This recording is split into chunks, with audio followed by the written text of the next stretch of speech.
Yohoho, dan selamat datang kembali di Kapal Keadilan, channel Muhtadi Law. Tempat di mana hukum dibahas tanpa basa-basi, tapi tetap dengan gaya bajak laut sejati. Hari ini, kita akan menyelam ke dalam kasus unik sekaligus menggelitik. Penangkapan 5 pemain judi online di Yogyakarta yang katanya malah merugikan si bandar. Hah? Gimana bisa? Yuk kita bedah bersama dan tentukan siapa yang sebenarnya bersalah di balik layar perjudian digital ini. Oke kapten dan kru semua, kita mulai dari fakta lapangan. Baru-baru ini, 5 orang di Yogyakarta ditangkap polisi.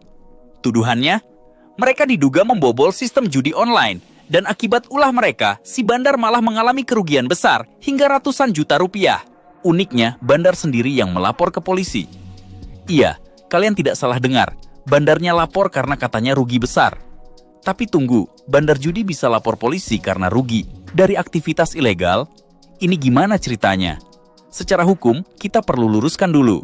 Judi online di Indonesia jelas ilegal, sesuai pasal 303. Kitab Undang-Undang Hukum Pidana dan Undang-Undang Informasi dan Transaksi Elektronik, pelaku, bandar, bahkan penyedia platform semua bisa dijerat. Dalam kasus ini, kelima pelaku memang diduga membobol sistem atau main curang dalam permainan judi online. Tapi tetap saja, mereka dan bandarnya sama-sama melakukan tindakan terlarang.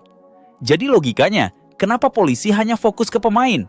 Bukankah laporan itu berasal dari pihak yang juga pelaku? Ini yang bikin kita para penegak logika jadi curiga. Apakah ini bentuk dari selective law enforcement? Hukum hanya ditegakkan pada pihak tertentu, sementara yang lebih besar, si bandar, malah dilindungi. Bahkan publik bertanya-tanya, apakah laporan ini sah secara hukum? Bisakah pelaku ilegal melaporkan tindakan ilegal lainnya dan dilayani aparat? Ataukah ini ada main mata di balik layar? Kalau seperti ini, keadilan ibarat kapal miring tidak bisa jalan lurus. Sekarang, kita masuk ke pertanyaan inti. Siapa yang benar-benar bersalah? Jawabannya, semuanya. Para pemain salah karena ikut berjudi. Bandar salah karena mengoperasikan sistem ilegal. Dan kalau benar ada aparat yang membiarkan atau membekingi, itu juga salah besar. Hukum seharusnya menyerang sumber masalah, bukan cuma permukaan.